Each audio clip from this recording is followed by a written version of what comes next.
एक मित्र ने लिखा है, पिछली विज्ञान भैरव तंत्र की विधि में शिव शब्द उपयोग करते हैं यूनियन, अर्थात दो ऊर्जाओं का मिलन, न कि दो व्यक्तियों का, इंडिविजुअल्स का मिलना।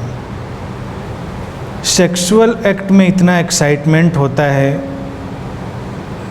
टू सीक प्लेजर कि यूनियन होना या अनुभव करना मुश्किल लगता है। यूनियन या एकात्म होना बिना प्रेम के संभव नहीं। हम इस यूनियन को, इस एकात्म होने को कैसे अनुभव कर सकते हैं? कृपया मार्गदर्शन करें।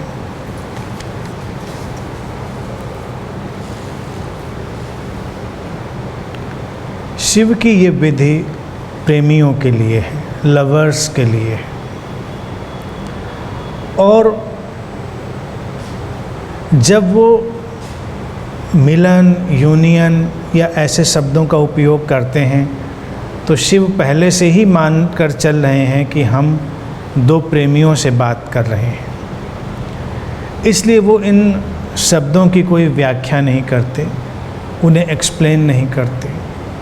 लेकिन जैसा प्रश्न में लिखा है, अगर प्रेम ना हो तो ये यूनियन, ये एकात्म होने का अनुभव सचमुच में कठिन है। बहुत सारे प्रयोग या जीवन की बहुत सारी यात्राएं प्रेम की ज़मीन पर ही खड़ी हैं। हम कई बार तलाशते कुछ हैं और निकल किसी और दिशा में चाहते हैं। किसी और दिशा में निकल जाना ऐसा ही है कि जैसे आप कोई मैच देख रहे हैं और मैच देखने के बाद आपको भी एक इंस्पिरेशन मिलता है कि अब मैं भी खिलाड़ी बनूंगा। कोई भी मैच हो सकता है, क्रिकेट, टेनिस, ज़्यादातर वो वही मैच होगा जो ग्लैमर से जुड़ा हुआ होगा, जिसमें प्रसिद्धि होगी, पैसा होगा। और तुम सोचने लगते हो, ख़ास तौर से बच्चे तो अक्सर ऐसा ही सोचते हैं कि मुझे तो क्रिकेटर बनना है, टेनिस प्लेयर बनना है या हीरो बनना है। लेकिन सचमुच में जब उनके मन को एनालाइज किया जाता है तो वो कुछ भी बनना नहीं चाहते। वो तो उसके पीछे मिलने वाली जो प्रसिद्धि है, जो समृद्धि है, जो धन है, वो उसको चाह रहे होते हैं। वो तुमको उसके बिना भी मिल जाए तो तुम शायद वो बनना नहीं चाहोगे। ऐसे ही जीवन के जितने भी संबंधों के तल हैं, उसमें भी हमको अंतर्दृष्टि इस तरह से पैदा करनी पड़ेगी कि सचमुच इसमें क्या है और इसका बाहरी तल क्या है। हमेशा चीज़ों को दो तलों में तोड़ा जा सकता है। इसकी मैंने बात अक्सर करी है कि जैसे एक शरीर है और एक आत्मा है। यानी कि शरीर इंस्ट्रूमेंट है, पदार्थ से बना है, और उसको चलाने वाली जो शक्ति है उसे हम आत्मा कहें, ऊर्जा कहें, जो भी। दोनों के मिलने से ही हमारा होना होता है। ऐसे ही शब्द हैं। शब्द वैसे तो एक भाषा का एक ढंग है लिखने और बोलने का, लेकिन शब्दों में भी ऊर्जा है। उनके अंदर डालने के लिए एक व्यवस्था है, उनमें प्राण डाले जाते हैं, और कौन उनका उपयोग कर रहा है ये इससे तय होता है। तो वही शब्द हमेशा एक ही मतलब नहीं रखता। जैसे और जो कोई उसका उपयोग करता है उससे वो बदल जाते हैं। अब अगर उन शब्दों से वो ऊर्जा, वो प्राण निकाल लिए जाएं तो वो खाली हैं, बेजान हैं। ध्यान की विधियां भी ऐसी ही हैं कि विधियों में एक तो उनका अलाइव होना है और एक उनका खोल है, स्ट्रक्चर है, टेक्निक है। तो कुछ लोग ध्यान विधियों को अगर केवल टेक्निक समझते हैं तो मुश्किल में पड़ जाते हैं। जो गुरु, जो मास्टर विधि दे रहा है, उसने उन विधियों में खास किस्म से एक ऊर्जा डाली है, या उसके देने मात्र से वो प्राणवान हो गई हैं। अगर तुम केवल और केवल टेक्निक को चुनो और उसमें शामिल उस प्राण को, उस प्रेम को हटा दो, तो विधि कुछ भी काम नहीं करेगी। जैसे मूर्तियाँ स्थापित करी जाती थी पहले, आज भी, तो वो कहते हैं कि मूर्तियों में प्राण प्रतिष्ठा करेंगे। ये बिल्कुल ठीक है। अब प्राण प्रतिष्ठा भी एक बड़ा कर्मकांड बन जाता है, तो लोगों को लगता है उस कर्मकांड से शायद हो गया है, लेकिन वस्तुतः प्राण प्रतिष्ठा का इतना ही अर्थ है कि हम उसमें अपने प्रेम को जोड़ते हैं, अपनी चेतना को जोड़ते हैं, अपनी अलाइवनेस को जोड़ते हैं, और तब वो मूर्ति या पत्थर का टुकड़ा भी अलाइव हो जाता है, जीवंत हो जाता है। ऐसे ही विधि जीवन में जब इतनी बातें हम समझेंगे तो विज्ञान भैरव तंत्र की विधियों को समझना सरल पड़ेगा। संबंधों में काम संबंध, सेक्सुअल रिलेशंस बहुत महत्वपूर्ण हो जाते हैं, क्योंकि जब वो सचमुच में गहरे तलों से व्यक्ति को जोड़ते हैं, तो बाहर खड़े होकर लोग जब उसको कभी देख पाए तो उनको लगा कि लोगों ने शायद बहुत गहरे आनंद को अनुभव किया, शांति को अनुभव किया, और उनके अंदर एक रूपांतरण आया। लेकिन ये अनुभव बाहर का था। आंतरिक अनुभव बिल्कुल फ़र्क है। आंतरिक अनुभव ये है कि दो ऊर्जाएं ही मिल रही हैं, जैसा कि प्रश्न में कहा भी है। शारीरिक तल तो बीच में आता है, वो नहीं भी आ सकता है। कई बार अगर हम ऊर्जा के तल पर बहुत जागृत हों, जागरूक हों, तो शारीरिक तल छोड़ा भी जा सकता है, उसकी उतनी आवश्यकता नहीं भी है। तो शरीर का उपयोग एक उपकरण, एक टूल की तरह हो जाता है, लेकिन वो उद्देश्य नहीं है, वो लक्ष्य नहीं है। आम तौर से लोगों की जीवन की धारा बिल्कुल उल्टी हो गई है। उनके लिए शरीर का तल एक लक्ष्य हो गया है, उद्देश्य हो गया है, और इस स्थिति में वो हर बार उनको कुंठा, निराशा, हिंसा, तरह तरह की चीज़ों में ले जाता है, जो उनको अंदर और बाहर से तोड़ती हैं, भटकाती हैं। इतनी बातें जो मैंने कही, उनकी बहुत सारी शाखाएं प्रशाखाएं हैं, बहुत सारी ब्रांचेज हैं। ईर्ष्या है, द्वेष है, सब कुछ आता चला जाता है, भ्रम है। व्यक्ति के जीवन में हर तरफ से जैसे एक धुंधलका छाता है। लेकिन जब दो ऊर्जाएं लयबद्ध होती हैं, तब ठीक इसके उल्टा, लयबद्ध होने का अर्थ ही लयबद्ध होना है, तब उसके परिणाम स्वरूप शांति आएगी, अहिंसा आएगी, समझ आएगी, करुणा आएगी। व्यक्ति के अंदर हर किस्म का सृजनात्मक विकास होगा। लेकिन लोग तो अगर आज के जगत में देखा जाए काम संबंधों में जा रहे हैं, लेकिन उनके अंदर ये सब चीज़ें तो नहीं दिखती, शांति तो नहीं दिखती, करुणा भी नहीं दिखती है। और इन्हीं कारणों से जो खास तौर से समाज में देखा जाए पति पत्नी नाम का एक उपकरण पैदा हो जाता है, व्यवस्था पैदा हो जाती है, तो वो पूरी ज़िंदगी लड़ते झगड़ते ही बिताते हैं, एक दूसरे पर दोषारोपण करते हुए। क्यों? क्योंकि ये ऊर्जाओं का मिलन नहीं हो पाया, तो शांति कैसे आती? शांति आने के लिए तो वो ज़रूरी था। करुणा भी कैसे आती? करुणा तो तभी आती जब दो ऊर्जाएं मिलती। अगर दो शरीर मिलेंगे तो हिंसा आएगी, प्रतिक्रिया आएगी, क्योंकि शरीर पदार्थ है, मटेरियल है, और शरीर पर कब्जा किया जा सकता है।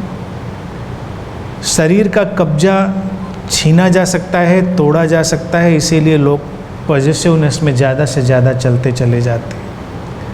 लेकिन जब ऊर्जा के तल पर हम आए तो वहाँ उस पर कब्जा करना संभव नहीं है, उस पर कोई भी पॉजिटिवनेस बनाना संभव नहीं है, क्योंकि ऊर्जा तो ऊर्जा है, वो तुम्हारी मुट्ठी में नहीं बंद हो सकती। तुम किसी इंसान को कैद कर सकते हो, लेकिन तुम उसकी ऊर्जा को कैद नहीं कर सकते, तुम उसके विचारों को नहीं कैद कर सकते। विचारों की बात मैं इसलिए नहीं उठा रहा था, अभी एक तल पर ही उसको बोल रहा हूँ, क्योंकि विचारों को भी अरेस्ट किया जा सकता है एक सीमा तक।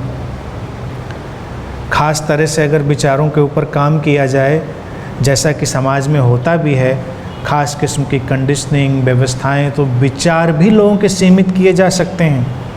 राजनीतिक और धार्मिक जो व्यवस्थाएं हैं वो हमारे शरीर को ही नहीं, हमारे विचार को भी अरेस्ट करने का काम करती हैं। तब आपको एक ढांचा, एक खाका दे दिया जाता है। लेकिन अगर ऊर्जा के तल पर आएँ तब तो संभव नहीं है कोई भी बंधन डालना। व्यक्ति बंधनों में जीना नहीं चाहता, ये उसकी सबसे आंतरिक आकांक्षा है, सबसे गहरी उसकी आंतरिक इच्छा है कि कोई भी व्यक्ति किसी भी तरह के बंधन में जीना नहीं चाहता। और किसी भी प्रकार का बंधन जब उसके ऊपर आता है तो वो प्रतिक्रिया करता है। हमारे काम संबंध बंधन और मुक्ति की एक लयबद्ध यात्रा है। वो बांध भी सकते हैं और मुक्त भी कर सकते हैं। अगर हम शरीर से ऊर्जा तक जाएं, पहले तो हमें अपने शरीर की ऊर्जा को ही जानना पड़ेगा। हम उसको ही नहीं जानते। जब हम उसको ही नहीं जानते तो हम दूसरे के अंदर की ऊर्जा को कैसे जान पाएं। लेकिन फिर बीच में ये फिजिकलिटी कहाँ से आती है, क्योंकि दूसरे से टकरा कर ही तुम कई बार अपने शरीर की ऊर्जा को अनुभव करते हो। ये विडंबना है हमारे जीवन की, हमारी सजगता और हमारी जीवंतता की कमी है। और जो काम संबंधों का आकर्षण है वो इसीलिए ज़्यादा है क्योंकि जब तुम दूसरे व्यक्ति से संबंधित होते हो तब तुम अपने को थोड़ा जीवंत अनुभव करते हो, थोड़ा अलाइव अनुभव करते हो। बाकी तो तुम्हें अपने शरीर का अनुभव होता ही नहीं। ये एक पहलू है उन संबंधों का जिसमें हम अपने शरीर को, उसकी अलाइवनेस को अनुभव करने की कोशिश कर रहे हैं। लेकिन वस्तुतः क्या हम शरीर को अनुभव करने की कोशिश कर रहे हैं? नहीं। हम अपनी आंतरिक ऊर्जा को, हम अपनी अलाइवनेस को अनुभव करने की कोशिश कर रहे हैं। वो जितनी ज़्यादा हमारे अंदर पैदा होगी उतना ही ज़्यादा हम चैतन्य होंगे। तो सारी की सारी व्यक्ति की जो कोशिश है उस चैतन्य से जुड़ने की है जिसके बीच में शरीर भी आता है। अब पूछा है प्रश्न में कि व्यक्ति इतनी उत्तेजना में है, इतनी आक्रामकता में है कि वो उस यूनियन को कैसे अनुभव करे। प्रश्न इसलिए उठ रहा है क्योंकि शिव ने तो केवल प्रेमियों के लिए बोला है, तो उन्होंने मान ही लिया है कि उन लोगों के बीच एक हार्मनी है, एक लयबद्धता है। और फिर अगर इस प्रश्न का उत्तर दिया जाए कि जो लोग अभी उत्तेजना और आक्रामकता से भरे हैं, क्या उनके लिए विधि काम की है, तो प्रश्न का उत्तर बिल्कुल स्पष्ट है कि ये विधि उनके काम की नहीं है। पहले उनको उस तल पर आना पड़ेगा जब वो अपनी उत्तेजना और आक्रामकता से मुक्त हो पाएंगे, और इसके लिए उनको अपने ऊपर काम करना पड़ेगा, अलाइवनेस को जगाना पड़ेगा, संवेदनशीलता को विकसित करना पड़ेगा, सेंसिटिविटी को। और जैसे जैसे आप उस सेंसिटिविटी को विकसित करेंगे, आप अपने प्रति और दूसरे के प्रति ज़्यादा से ज़्यादा सम्मानपूर्ण होते जाएंगे, रिस्पेक्टफुल होते चले जाएंगे। ये सम्मान उसके पहले संभव ही नहीं। अगर हम केवल उपयोगितावादी दृष्टि ही लेकर चलेंगे तो वो संभव नहीं हो पाएगा। तो अगर सोशल सिनेरियो से देखेंगे, सामाजिक परिप्रेक्ष्य से देखेंगे, तो हमको अपना उपयोगितावादी दृष्टिकोण पहले त्यागना पड़ेगा। यूटिलिटेरियन जो हमारी दृष्टि बन गई है उसको त्यागना पड़ेगा, और तब हम देख पाएंगे कि जीवन कितना खूबसूरत है। हम अपना, दूसरे लोगों का, पूरे जगत का जो जीवन है उसके प्रति ज़्यादा से ज़्यादा संवेदनशील हो पाएंगे। उस स्थिति में किसी तरह की हिंसा संभव नहीं है, और ऐसे जीते ही आप देखेंगे कि यूनियन के जो तल हैं वो आपके अंदर ऐसे ही पैदा होने लगे हैं। आप अगर एक पेड़ के पास भी हैं और संवेदनशील हैं तो एक मिलन, एक यूनियन घटने लगी। आप एक चट्टान के पास ही हों और संवेदनशील हों, प्रार्थना से भरे हों, तो एक यूनियन घटने लगा। ऐसे ही किसी व्यक्ति के पास जब हो और उसके प्रति संवेदनशील और प्रार्थना से भरे हों तो यूनियन घटेगा। तांत्रिक प्रयोगों में जो शरीर के तल के संबंधों का आयोजन रहा, तो उन व्यवस्थाओं में ये भी व्यवस्था है कि जब दो प्रेमी मिलते हैं तो वो एक दूसरे को पूरी तरह से ईश्वरीय जानकर, परमात्मा जानकर ही एक दूसरे के लिए प्रार्थना करते हैं, एक दूसरे की पूजा करते हैं। यहाँ पर कोई पूजा का और पात्र नहीं होता है, प्रेमी ही एक दूसरे के लिए पूजा के और प्रार्थना के पात्र होते हैं। अगर उसको कोई कर्मकांड की तरह से करेगा तो कर्मकांड तो व्यक्ति जीवन भर करता है, उससे कुछ नहीं होता, बात खत्म हो जाएगी। तंत्र की विधियों में ये विधान आंतरिक ज़्यादा है, यानी कि पूजा के भाव और प्रार्थना के भाव में भरा होना, ये उपाय है। पूजा और प्रार्थना कर्मकांड से संबंधित नहीं है। हालांकि अगर आप तंत्र के शास्त्रों को देखेंगे तो उसमें बहुत सारी ऐसी विधियां मिलेंगी जहां पर अक्षरशः वो ऐसे कर्मकांडों का वर्णन कर रहे होंगे जिसमें जितना पूजा प्रार्थना का विधान है सब उपयोग किया जा रहा है। लेकिन मैं समझता हूँ वो बाद में आ गया एक डिविएशन है। प्लेफुल होकर तो उस पर काम किया जा सकता है, कोई अड़चन नहीं है, खेलपूर्ण रहते हुए। लेकिन जब पूजा और प्रार्थना की बात कर दी जाए तो वस्तुतः ये संवेदनशीलता का एक ढंग है। आप जब ज़्यादा से ज़्यादा संवेदनशील और सम्मानपूर्ण हैं, रिस्पेक्टफुल हैं आप पूजा और प्रार्थना में, और उसका क्या ढंग हो सकता है पूजा और प्रार्थना का। सामान्य रूप से जो शरीर के तल के संबंधों की अड़चन रही है वो इतनी ही रही है कि व्यक्ति दूसरे से सुख की तलाश में है, और दूसरे से सुख की तलाश जीवन की सबसे बड़ी मरीचिकाओं में से और दुखों में से रहा है। क्योंकि सुख या आनंद तो तुम्हें अपने भीतर ही मिलना है, लेकिन जब तुम किसी दूसरे व्यक्ति में सुख की तलाश करना प्रारंभ करते हो तो सारा हिंसा का जगत, परिग्रह का जगत,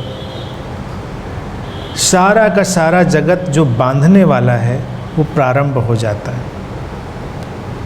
लेकिन अगर विज्ञान भैरव तंत्र की विधि को समझा जा सके तो विधि कहती है कि वो मुक्ति का एक मार्ग भी बन सकता है, मुक्ति की राह भी बन सकता है।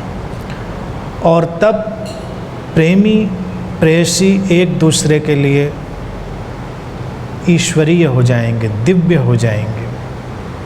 उनके जीवन में एक शांति और समस्वरता घट जाएगी। कोई एक दूसरे से सुख की तलाश नहीं कर रहा है, और सुख की तलाश शरीर के तल पर ही नहीं चलती है, हर तल पर।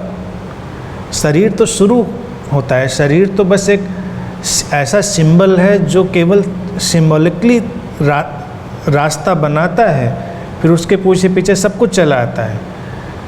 मानसिक सुख या शांति है वो भी व्यक्ति दूसरे से तलाश रहा है, भावनात्मक सुख है वो भी दूसरे से तलाश रहा है, यहाँ तक कि फिर आध्यात्मिक सुख हो वो भी व्यक्ति दूसरे से ही तलाशने लगता है, जबकि ये रास्ता ही उल्टा है। हम दूसरे के माध्यम से अपने अंदर मुड़ते हैं। हम अपने अंदर जब उतने स्थिर हो जाते हैं और दूसरे से सुख की कोई तलाश नहीं करते, वही बिंदु है एकात्म होने का, वननेस का। इसी बात को बहुत आगे ले जाकर जब जय कृष्णमूर्ति कहते हैं कि किसी गुरु की भी आवश्यकता नहीं है, तो वो वस्तुतः यही कह रहे होते हैं कि